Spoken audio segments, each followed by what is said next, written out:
con el auspicio del Grupo Digama.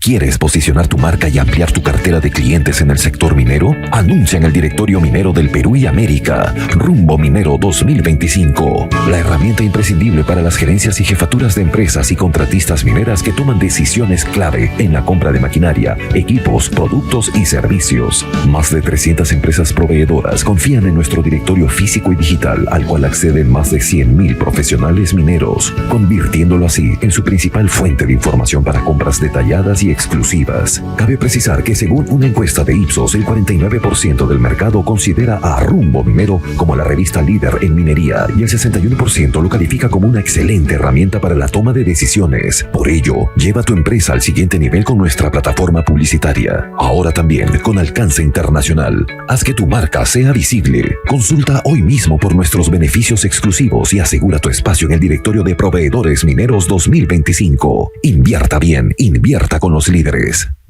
Bienvenidos a Rumbo Minero. Mi nombre es Jorge León Benavides y junto con César Campos vamos a desarrollar este programa. César, ¿cómo estás? Un gusto, Jorge, como siempre. Bien, tenemos en este programa una preocupación, César.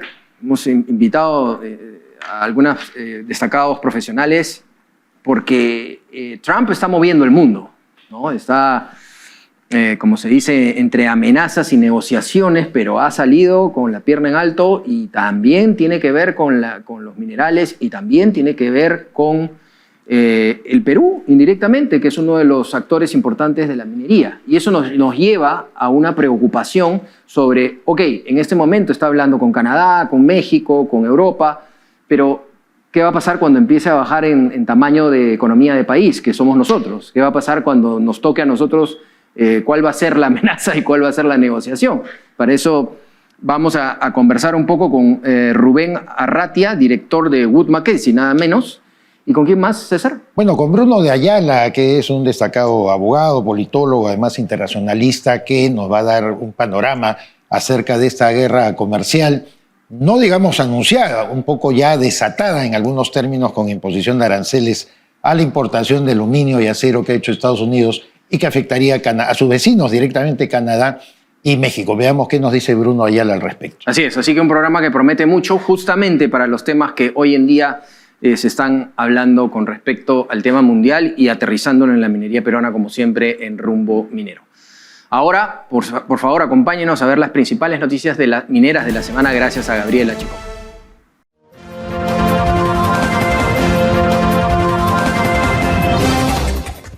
Gracias, Jorge. Estas son las principales noticias mineras de la semana.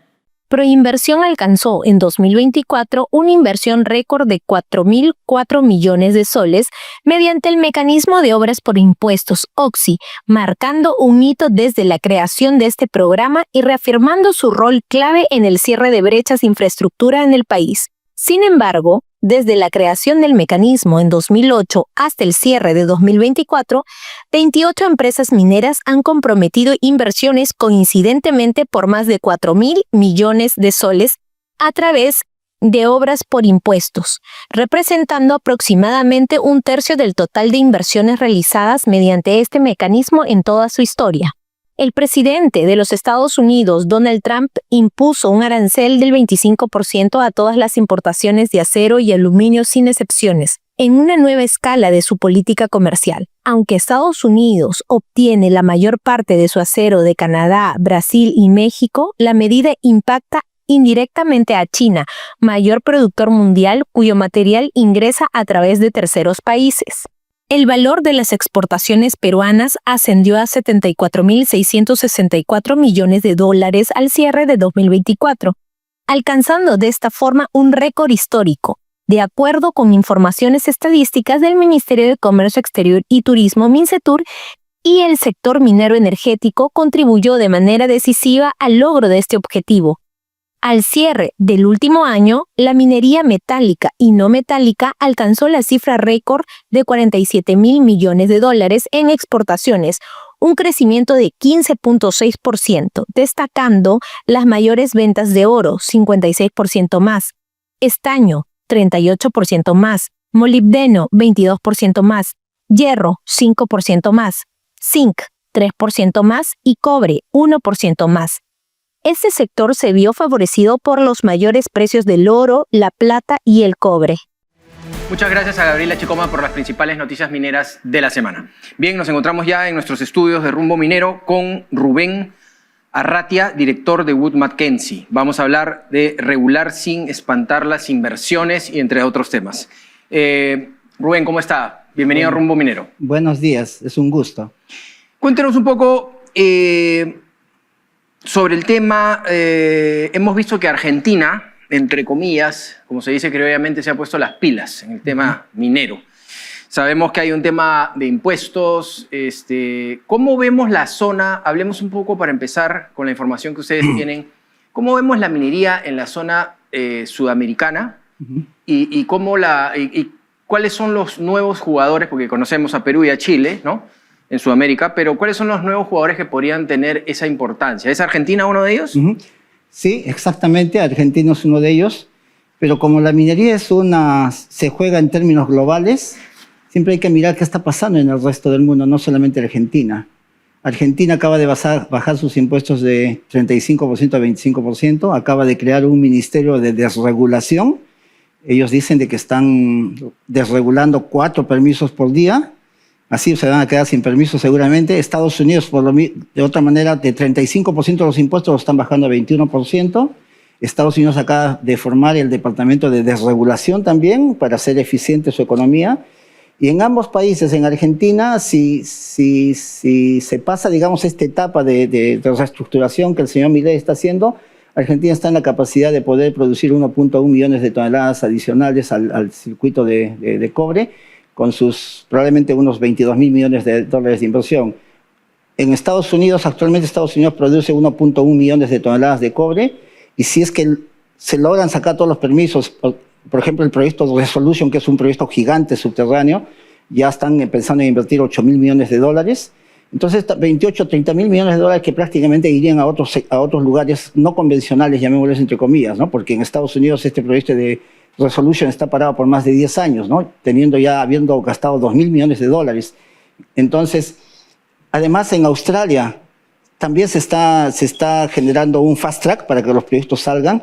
Entonces la gran pregunta es, ¿qué va a pasar con los países que tienen altos impuestos, como en el caso de Chile, el mismo Ecuador, y Perú? El mismo de Perú, que tiene 29.5% de impuestos? En el caso de Chile, su posición competitiva está ubicada en el cuartil de costos más altos. Perdón que le interrumpa, pero ese 29 punto algo por ciento de Perú no le ha sumado todavía otros impuestos adicionales que hay, como el impuesto a la sobreganancia. Sí, cuando se analizan los estados financieros, digamos, si se toma unos 5 o 7 años, en Chile probablemente la tasa de impuestos que pagan, estamos hablando de 33%, incluyendo regalías. En el caso del Perú son 36%, que es incluyendo también las regalías, ¿no? El caso de Chile es un poquito más grave. ¿Por qué? Porque toda su minería para el año 2035 debe estar operando con agua desalinizada, lo que significa que no van a poder operar con agua continental. Los costos de agua se les van a subir de $0.7 por metro cúbico a $13.7 en algunos casos, ¿no? Entonces, y el CAPEX que se gasta para bombear el agua, estamos hablando de billones de dólares, ¿no? Es decir, Coyahuasi va a estar gastando más de 3 billones de dólares, Escondida ya gastó otro tanto.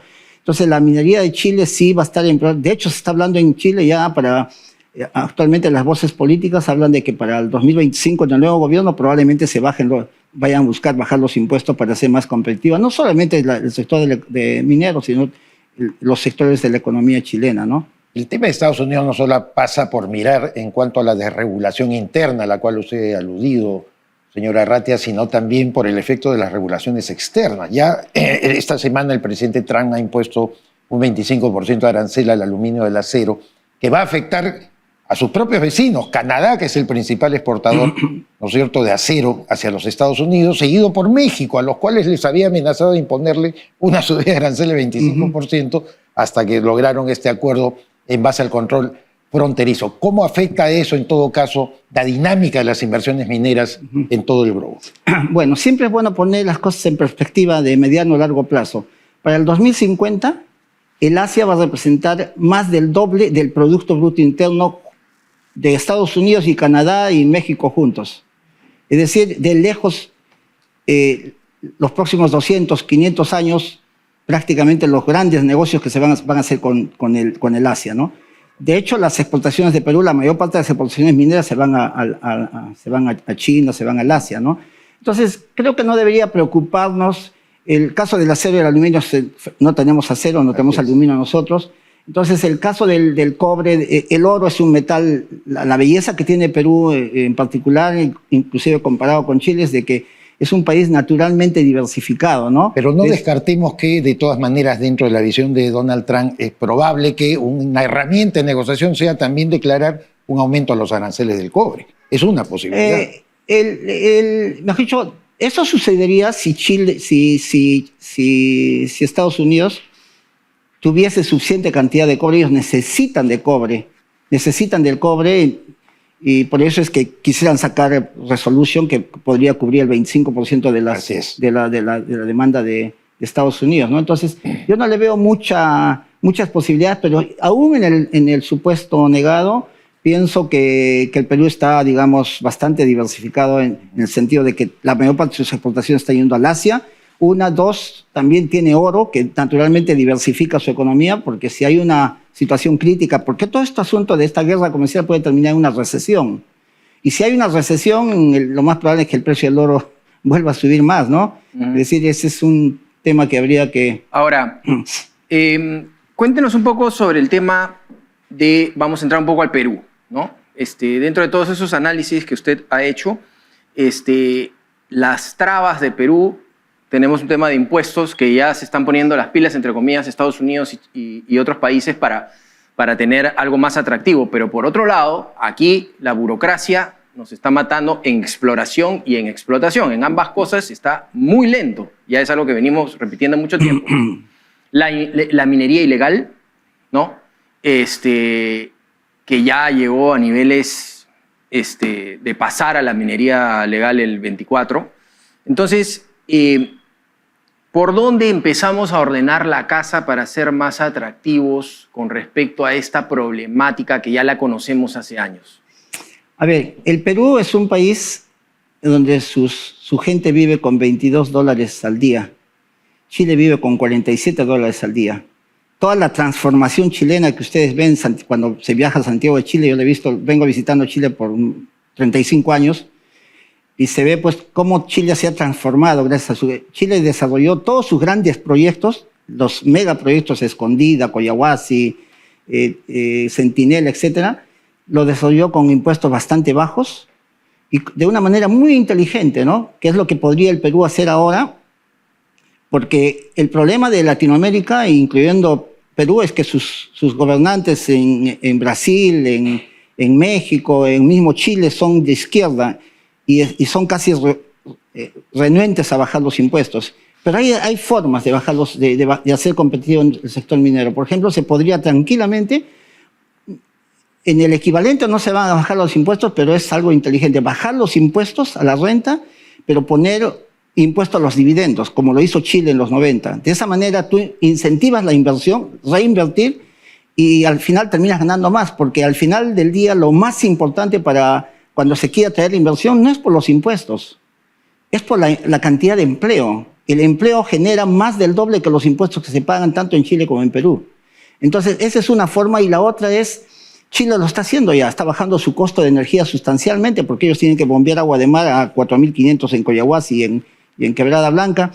Pero en el caso del Perú, ahorita se tiene el gas del sur, digamos, de Camisea, que no se desarrolla.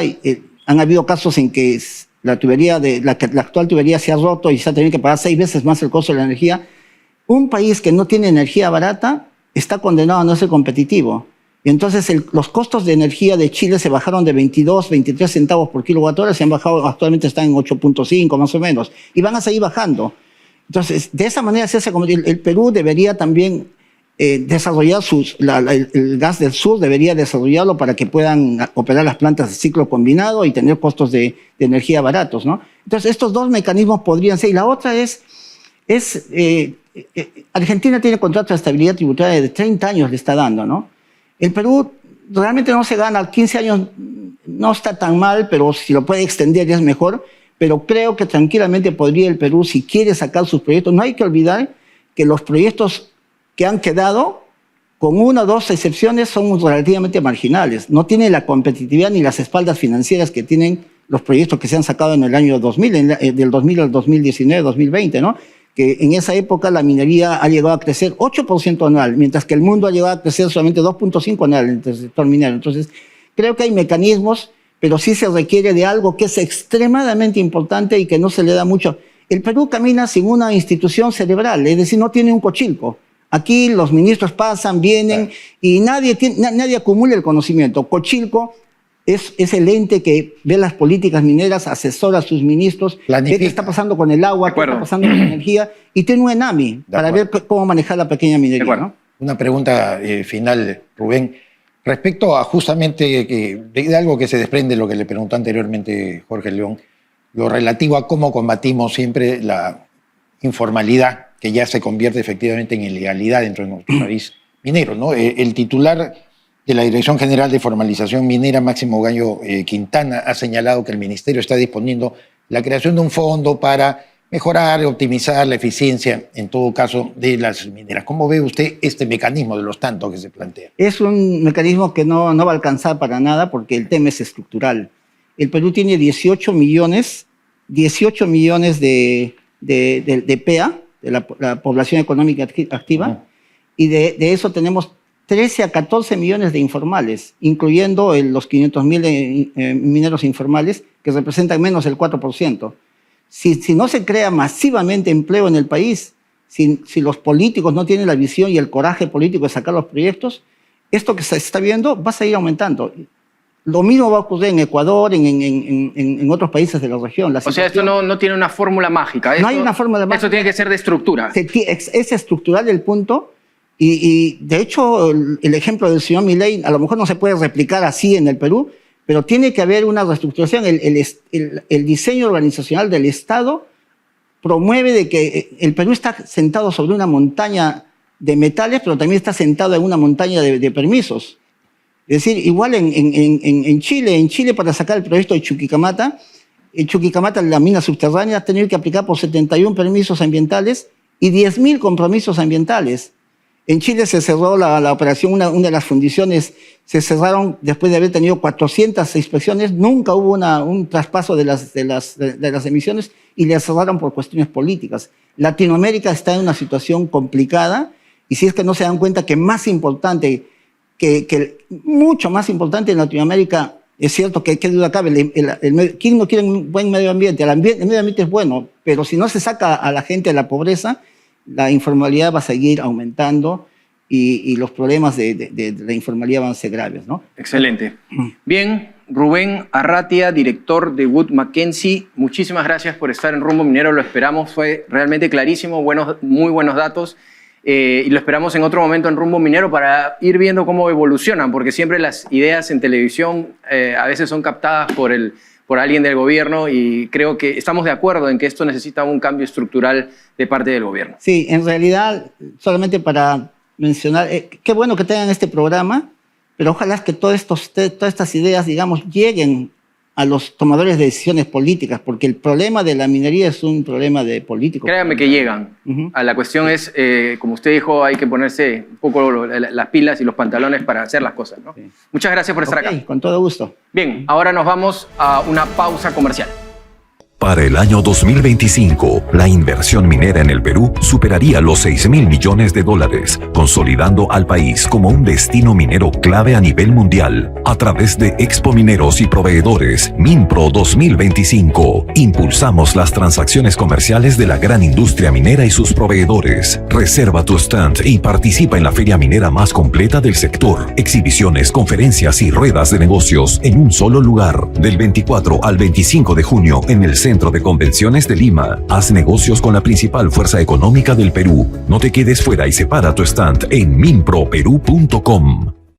Bien, en el bloque American Mining nos encontramos ya con José González. Como todos saben, es editor internacional de nuestra revista Rumbo Minero. José, ¿cómo estás? Bienvenido. Bien, gracias. Encantado de estar en el programa. Todo el mundo se pregunta ¿qué pasa con el Congo? ¿Cómo es posible, aunque nosotros no somos el país indicado como para decir, porque ya lo de las cuerdas separadas se acabó, ya no hay dudas de que no funcionan. Pero por otro lado tenemos un Congo en el cual sigue en el segundo puesto de producción de cobre.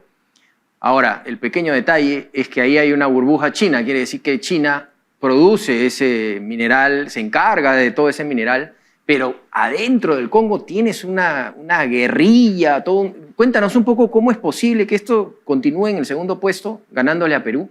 Los últimos eventos, Jorge, en el Congo, con la ocupación de Goma, la ciudad más grande en el este del Congo, además una zona minera de oro fundamentalmente por unas milicias del M23 apoyadas por Ruanda a fines de enero, han sido interpretadas como el Economist como algo similar a lo que pasó en el Donbass, en Ucrania. En el 2014, Putin crea un movimiento dentro de Ucrania en el Donbass, aparentemente doméstico, para independizar esas provincias de Ucrania y después consolida la independencia de esas provincias con la invasión de Ucrania en años posteriores. Según el Economist, lo que está haciendo Ruanda, Paul Kagame, el dictador de Ruanda, es crear unas milicias tutsis congoleñas, tiene que ver con los temas étnicos vinculados a Ruanda, para argumentar que están defendiendo los intereses de los tutsis en el Congo y, sin embargo, el objetivo final sería apropiarse de los intereses de los activos mineros en el Congo por parte de Ruanda. Las especulaciones de la prensa internacional es que Kagame podría incluso tratar de cambiar el gobierno en el Congo y controlar completamente el Congo. De hecho, ya el Congo es considerado un país caótico. En los múltiples conflictos que ha enfrentado el país se han desplazado 8 millones de personas y 400.000 personas en el último mes. El Congo, Ruanda, que no produce oro, hoy día está exportando oro, que es el oro que está saqueando directamente del Congo. Un poco como Bolivia. Exactamente, como bien señalas, ¿quién defiende los intereses de Ruanda? China, Qatar y Turquía. Francia tiene un gasoducto, un gas que se produce en Mozambique y pasa por el Congo, y Naciones Unidas tiene presencia de los cuerpos de paz en el Congo. Pero ¿dónde queda en todo este juego mundial, dónde queda China, que es quien produce el mineral? La clave aquí es que el cinturón del cobre del Congo está en el sur, en la provincia de Katanga, y Goma es la capital de la provincia de Nord Kivu, en el este, al noreste del país. Es decir, la pregunta aquí es si el caos que está existiendo en Goma, la invasión en Goma, que tiene intereses en el oro, podría o no migrar hacia el sur e influenciar en la producción de Katanga en el sur del Congo, de nuevo, que es donde está el cobre, que está más vinculado al cobalto. Hay que recordar que el Congo es el mayor productor de cobalto en el mundo. 80% del cobalto que consumimos se produce en el Congo. Y es tan importante que Tesla, la compañía del actual asesor del presidente de los Estados Unidos, tiene una mina, tiene operaciones directamente en el Congo para asegurarse la oferta de cobalto.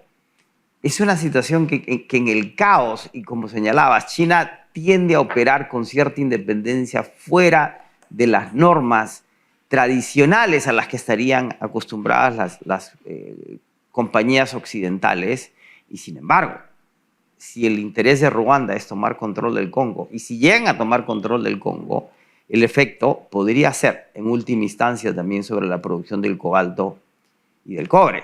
Y recordemos, la minería es un negocio riesgoso, es una actividad riesgosa. Y en el caso del Perú, y eso se ha mencionado en el pasado, las leyes del cobre del Congo son muy altas porque no han explotado cobre y está asociado al cobalto, pero las reservas del Congo son limitadas en el tiempo. El Perú sigue siendo, con sus bajas leyes, pero con sus pórfidos gigantes, una de las reservas de cobre más importantes en el mundo hacia adelante.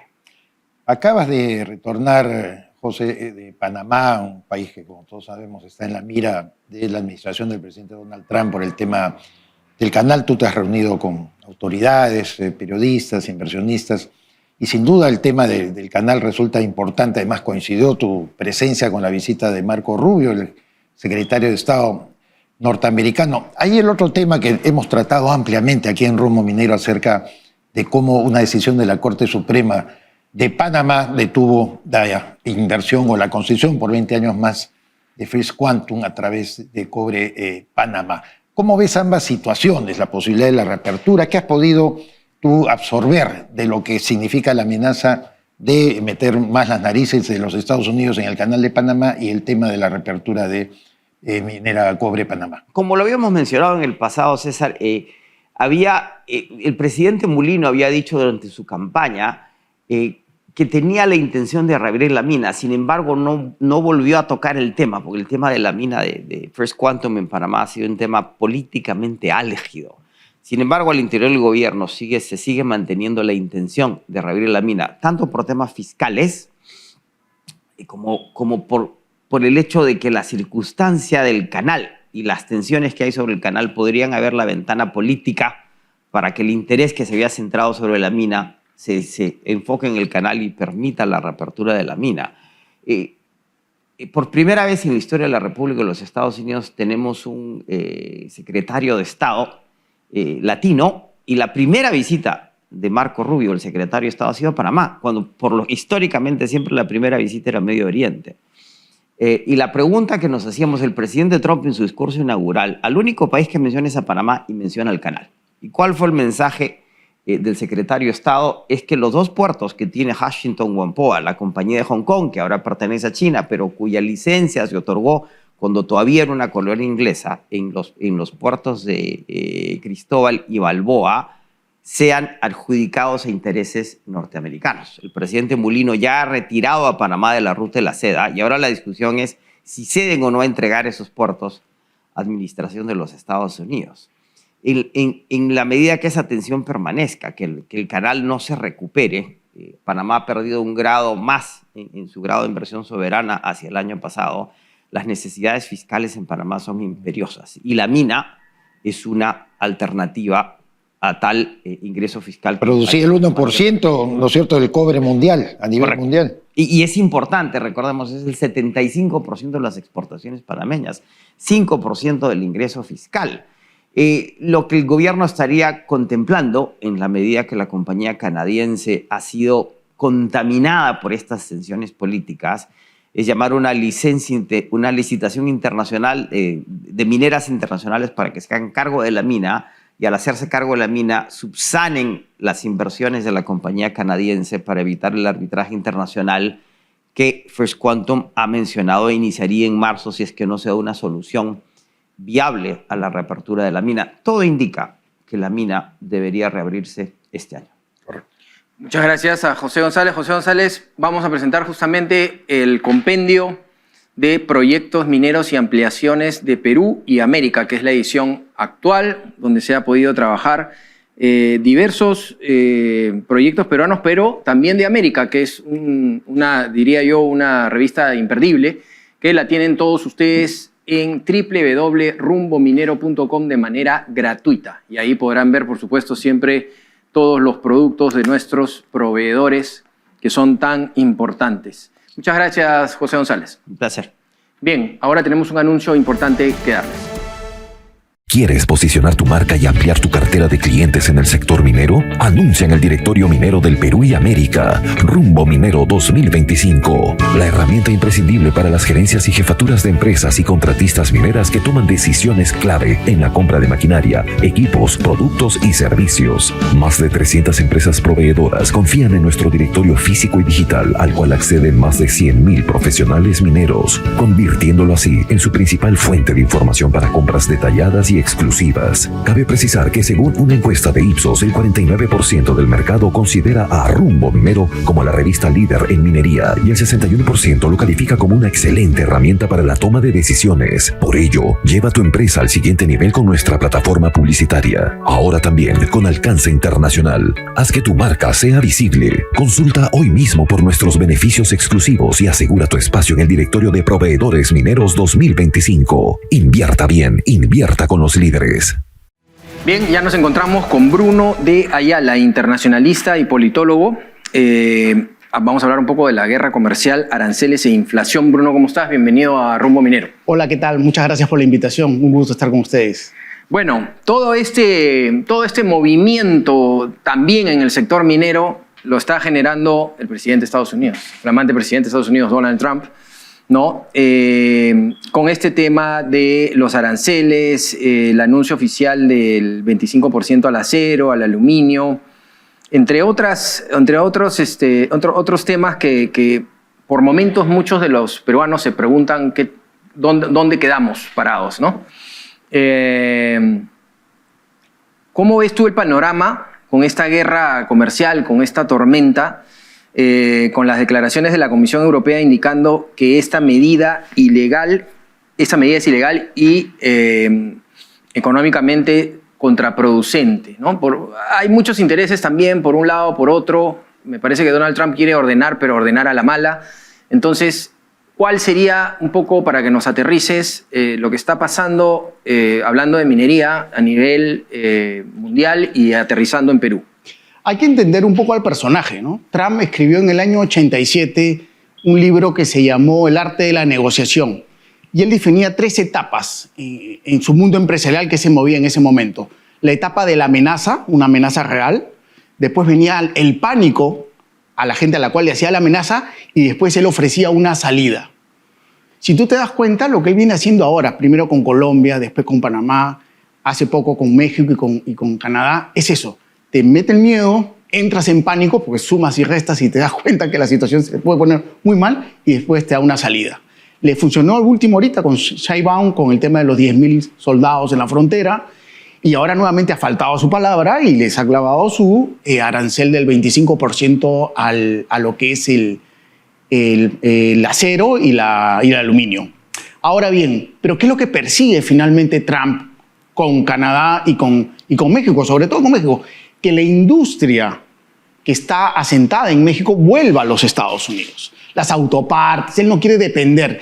Él tiene una promesa que cumplir con el cinturón del óxido que está en el centro de los Estados Unidos y quiere que todas esas empresas vuelvan nuevamente a los Estados Unidos. Finalmente lo que quiere es renegociar el Tratado de Libre Comercio que tiene con Canadá y con México. Por ahí creo que va esta presión que le está metiendo. Pero subiendo, ok, eso es arriba, pero digamos por tamaño de país, luego podría ir bajando a negociar TLCs con Perú. Exacto, pero por supuesto, porque creo que con el Perú va a venir otro tema, que es el tema de las drogas. ¿Qué está haciendo el Perú contra las drogas? ¿Cuánto ha subido el área cultivada de coca, por ejemplo? Minería ilegal. Minería ilegal también puede ser. O sea, al final la pistola de Trump son los aranceles. Él se apoya en esas dos cosas, en su comercio y en su ejército, que es el más fuerte del mundo. Entonces, él de alguna manera, aplicando esta política que yo le llamo la política de los sopranos, ¿no? Él va, es el sheriff, es el nuevo sheriff del mundo, te dice, o te portas bien o haces esto, o te pongo aranceles. Y si no te pongo aranceles, entras en pánico, porque te puede quebrar, sencillamente te puede quebrar, y después te da una salida. Y la salida es, haz esto y haz lo otro. Pero tiene doble impacto todo esto, porque en realidad hay una dependencia también de muchos actores, ejecutores económicos, agentes de la producción norteamericana que dependen también del aluminio, dependen del acero canadiense. El segundo, además, proveedor es México. En este ajedrez, yo creo que de la amenaza, como tú has señalado muy bien en cuanto al libro de Donald Trump, ¿no? De la amenaza al pánico puede haber un nivel que no siempre será pues de flexibilidad, como se ha demostrado en el caso de las fronteras de México y Canadá. Hay que leer entre líneas también que Trump estaba preparando a la gente, a los Estados Unidos, diciendo, vamos a pasar un año muy malo, pero los resultados van a ser muy buenos. Lo escribió en las redes sociales. O sea, él sí está preparado a dar el paso siguiente, que es imponer los aranceles y que venga una situación complicada. Ahora, no creo que sea tan tonto como, por ejemplo, terminar de cerrar toda la importación con aranceles altos, por ejemplo, a Vietnam, a Australia, a Japón, que también le venden acero y aluminio. Va a dar un paso atrás seguramente en algún momento.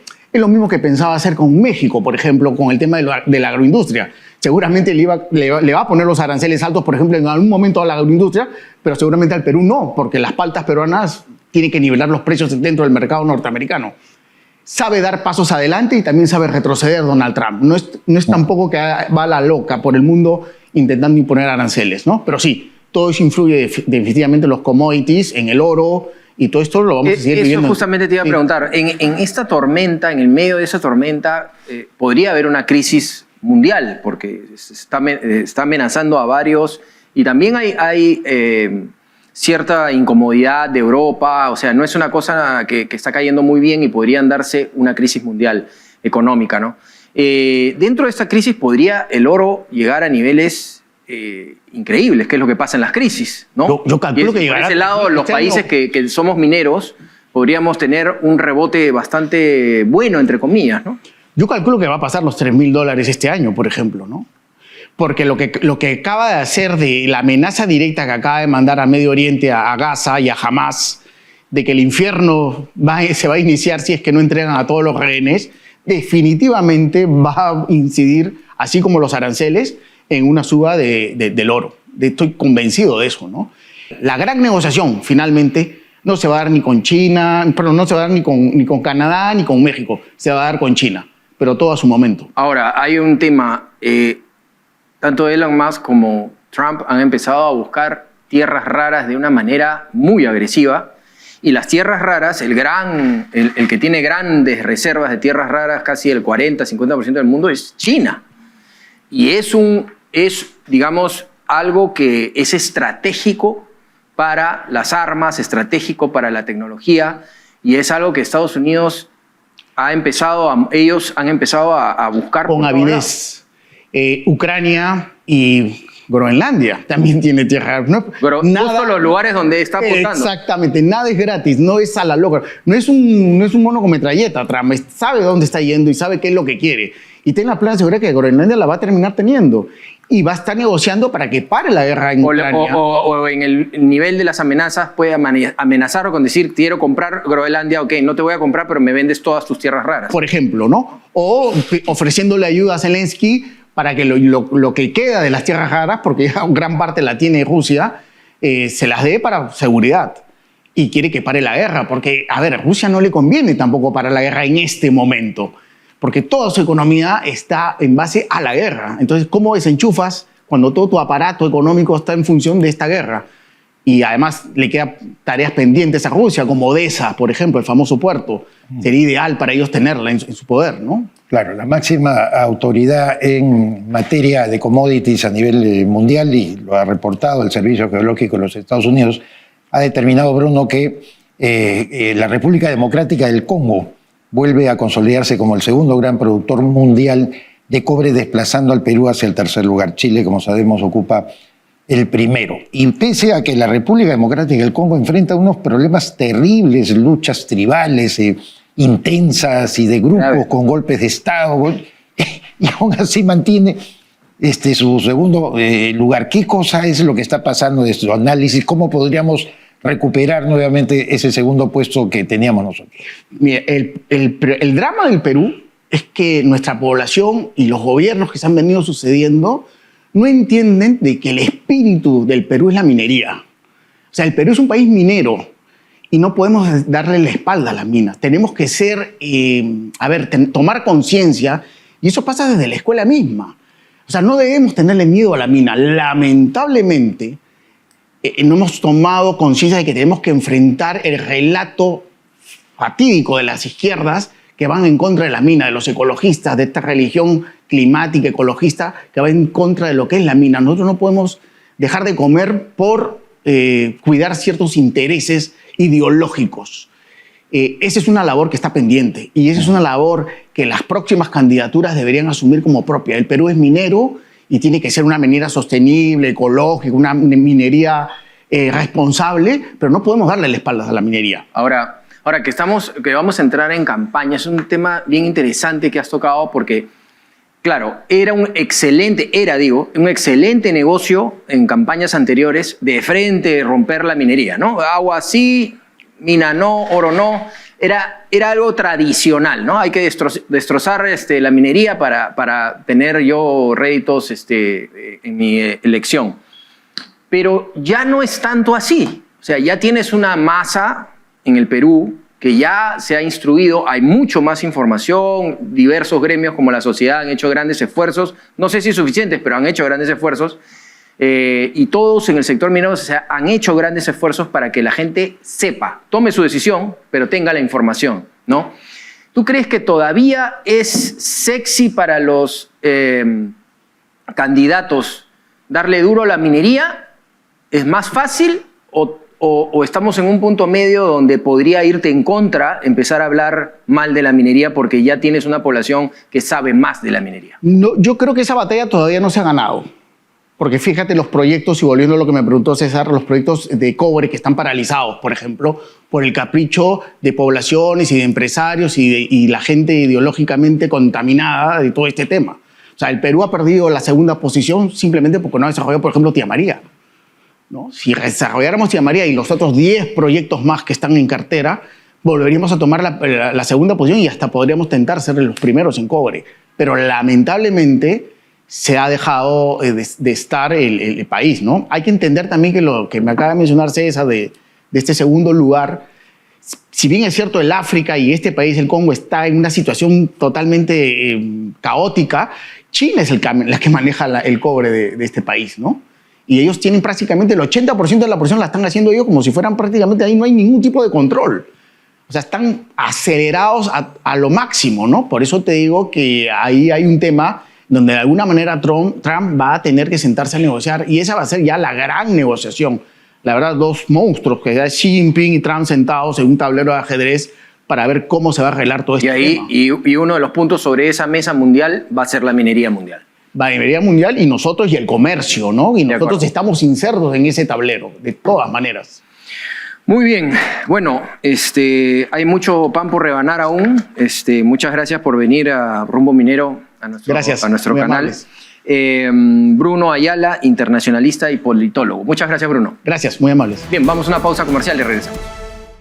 Para el año 2025, la inversión minera en el Perú superaría los 6.000 millones de dólares, consolidando al país como un destino minero clave a nivel mundial. A través de Expo Mineros y Proveedores, Minpro 2025, impulsamos las transacciones comerciales de la gran industria minera y sus proveedores. Reserva tu stand y participa en la feria minera más completa del sector. Exhibiciones, conferencias y ruedas de negocios en un solo lugar. Del 24 al 25 de junio en el Centro de Convenciones de Lima. Haz negocios con la principal fuerza económica del Perú. No te quedes fuera y separa tu stand en minproperú.com.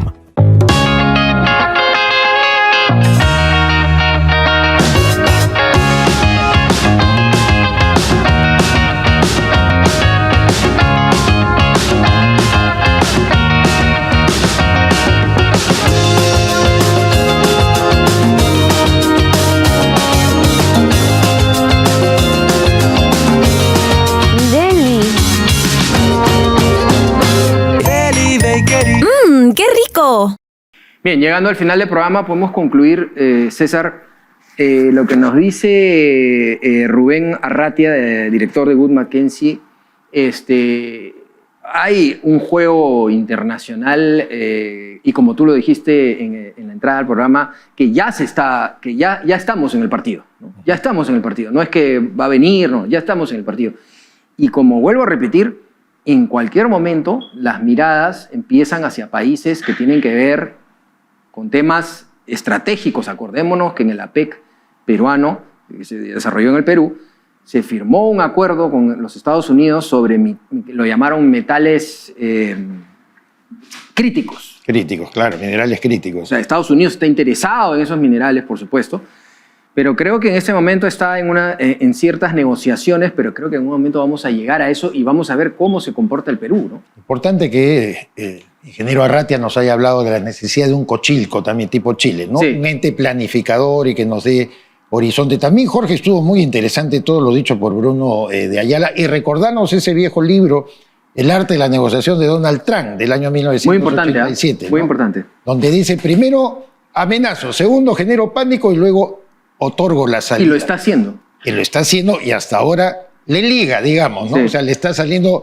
redondo, pero del pánico a la solución también hay un trecho que de verdad... Hay malas reacciones. Por el efecto que puede causar en términos globales, podría haber malas reacciones que no necesariamente le den la razón o le otorguen la razón a Donald Trump. Y además creo que es momento de que los peruanos, teniendo el tiempo, porque todavía no hemos sido llamados a una negociación, teniendo el tiempo, teniendo la gran cantidad de minerales, solucionar de una vez nuestros trapos sucios como son la permisología, la minería ilegal, ¿no? Y como decía Bruno de Ayala, esto es un tema estructural. Totalmente. No va, o sea, seguimos todos los años narrando acá en Rumbo Minero que el ministerio ha decidido hacer ventanilla única, que ha decidido hacer esto, pero la verdad es que la minería ilegal está facturando más que la legal.